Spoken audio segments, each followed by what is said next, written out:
Baik, Assalamualaikum warahmatullahi wabarakatuh. Perkenalkan, nama saya Akila ini Aulia, NPM 2023 10076.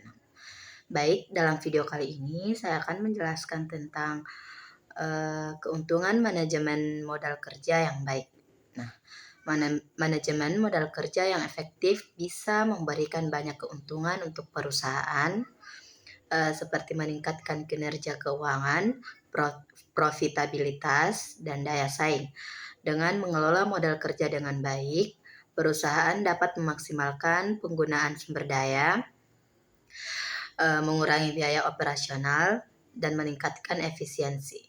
Selain itu, manajemen modal kerja yang optimal juga memastikan bahwa perusahaan bisa memenuhi kewajiban keuangannya tepat waktu. Ini berarti perusahaan lebih mampu menjaga likuiditas, yang penting untuk menjaga kestabilan bisnis. Nah, adapun cara meningkatkan likuiditas perusahaan itu yang pertama, peningkatan akses modal. Manajemen modal kerja yang baik memungkinkan perusahaan untuk lebih mudah mengakses dana tambahan. Dengan biaya yang lebih rendah, perusahaan bisa lebih cepat memenuhi kebutuhan operasional dan mendukung pertumbuhan bisnis. Yang kedua, pengurangan risiko likuiditas. Pengelolaan modal kerja yang baik juga bisa mengurangi risiko likuiditas yang dapat menyebabkan kesulitan membayar utang jangka pendek. Nah, yang ketiga itu peningkatan kepercayaan investor. Nah, modal kerja yang stabil juga meningkatkan kepercayaan investor karena menunjukkan bahwa perusahaan memiliki kestabilan finansial dan kemampuan untuk tumbuh. Nah, selanjutnya yaitu mengurangi biaya operasional. Yang pertama, efisiensi pengadaan. Strategi pengadaan yang efektif mengurangi biaya material serta memastikan hubungan yang baik dengan pemasok untuk mendapatkan harga yang lebih baik. Nah, yang kedua, pengelolaan persediaan dan arus kas. Dengan manajemen persediaan dan arus kas yang optimal, perusahaan bisa menghemat biaya penyimpanan dan menjaga keseimbangan kas. Nah, selanjutnya risiko dari kekurangan modal kerja.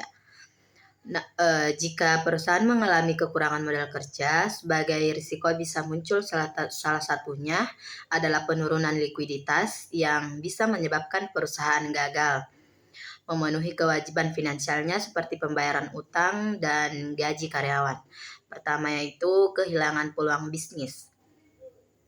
Kekurangan modal kerja juga membuat perusahaan tidak mampu memanfaatkan peluang bisnis yang ada, seperti menambah stok untuk memenuhi permintaan pelanggan.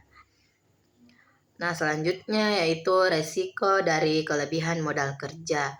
Sebaiknya, kelebihan modal kerja juga beresiko. Uang yang tidak dimanfaatkan bisa menjadi biaya kesempatan karena tidak diinvestasikan dalam proyek yang produktif. Contohnya penurunan profitabilitas dan risiko investasi. Modal kerja berlebih juga dapat menurunkan profitabilitas karena biaya penyimpanan dan asuransi yang tinggi. Selain itu, perusahaan mungkin tergoda untuk melakukan investasi yang tidak matang sehingga menurunkan nilai perusahaan. Nah, contoh kasusnya seperti perusahaan manufaktur dengan sistem JIT. Sebagai contoh, sebuah perusahaan manufaktur berhasil meningkatkan efisiensi dengan menerapkan sistem just in time. Ini mengurangi biaya penyimpanan dan membantu merespon permintaan pasar dengan lebih cepat. Yang kedua yaitu perusahaan retail dengan optimalisasi piutang. Contoh lainnya adalah perusahaan retail yang menawarkan diskon pembayaran cepat untuk mempercepat arus kas masuk, sehingga tidak perlu mengambil pinjaman tambahan.